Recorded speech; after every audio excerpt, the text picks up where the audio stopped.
conflict between India and Pakistan really started a long time ago because when the British took over and had rule over them, they encouraged like a division between the people, and they always wanted the Muslims and the Hindus to have a difference and be split up. So it would be easier to rule them because a weakened country and division, because they were far away and they had a lot of people. So, but after the World War and industrialization, colonization, as people say before, the cost became too staggering for the British to even maintain control over the land. So they just decided to relinquish control, and with people like Gandhi helping, they just couldn't match the people's rights, and they ended up just relinquishing control. And then they left control over to a Hindu ruler named Maharaja, and basically he wanted to come up with a partition, and the partition stated that 75%, if the land contained 75% Muslims, they would become a new country called Pakistan. But originally Pakistan was just in India, but since the British encouraged these divisions, there was much conflict after they relinquished control. But the problem was that there's two areas that were still part of the had allegiance to the British, and these were Kashmir and Jammu. And basically they were neutral. Even though they were mostly Muslim, they decided just to stay neutral and not join India or Pakistan. But the British, they advised them to join one side, but they still couldn't make a decision. So Pakistan, like tribal leaders, were sent there to persuade them to join their country. But like since India, it was like 65% like Indian land. They saw it as a threat and like invasion to their land as that. And then multiple wars came about out of those out of just this one mountainous region in the middle, bordering Pakistan and India.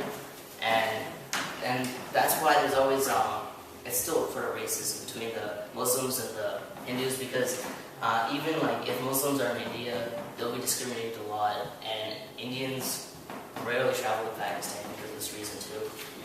And yeah, so overall, the British can be related to this because with a weakened country, it was easier for them to rule over it. Sort of like it's a strong, like for example, like Genghis Khan, when he united all the Mongol tribes, they were able to create a really strong army. So they were afraid that the Indians could like revolt if they had a unified country. So they always encouraged these tensions, and eventually they just after relinquishing control, wars happened and millions of people are dying.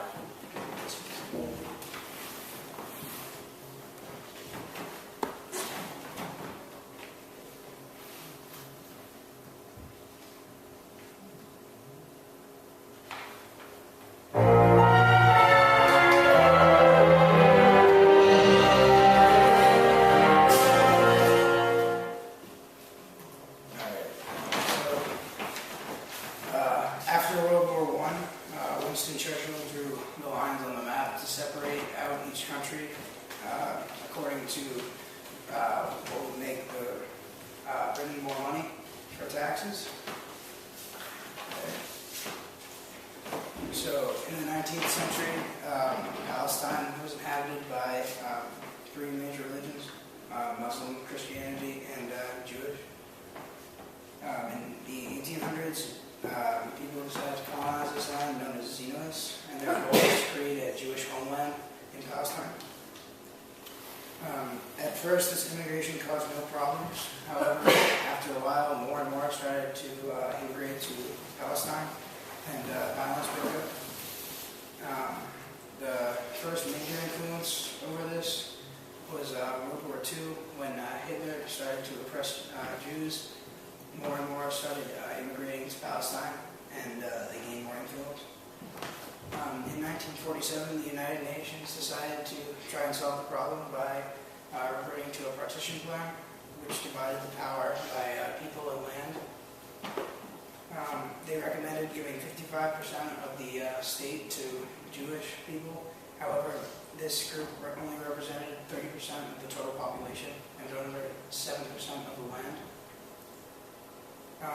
In 1947 to 1949, a war broke out between 5 Arab armies. Every battle took place in Palestine. Zionist forces outnumbered all Arab and Palestinian combatants combined, and the Arab armies did not invade Israel. The final influence from the West was the British Mandate, which stated that Jews were promised a homeland in Palestine. This was decided by Britain alone, and Palestinians had no say in the matter. So, yeah. And today, Palestine does not exist. Israel has taken its place, and there's still a small population of Palestinians in Israel. However, they don't hold much influence.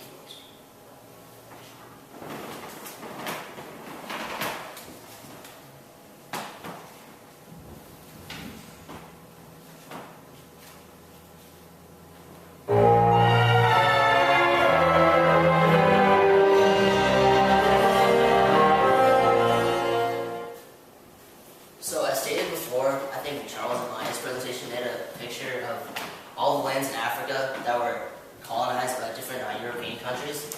And this caused a lot of trouble, but most of you probably heard of Rwanda and the Hutus and Tutsis, but also in Nigeria, a big civil war occurred. So as the British, so there's like an underlying theme here that the British had like much to do with these conflicts and the wars that happened.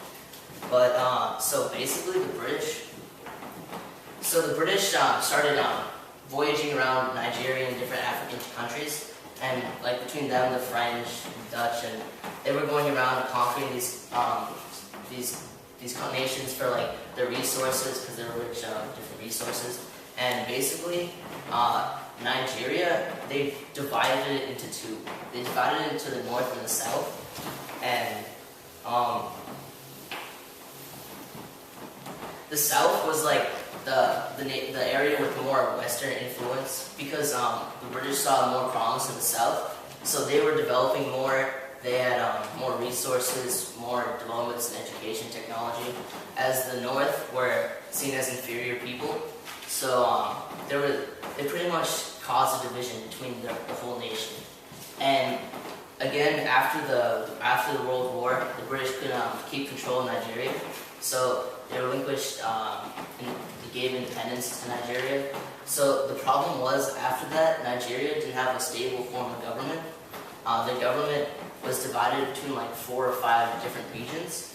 So there was an overall revolt because the division that was already placed there by the British. And so as a result, massive civil war occurred as the North started revolting against the Southern leaders that held much power of the regions because of their massive, their advanced resources and technology that they had, the advantage they had over the North. So then this caused a massive civil war, which resulted in millions of people dying. And yeah, so then after all, the South conquered, and they hold this. Now they're reunited more, but the South still has the power, and like the capital's held in the South.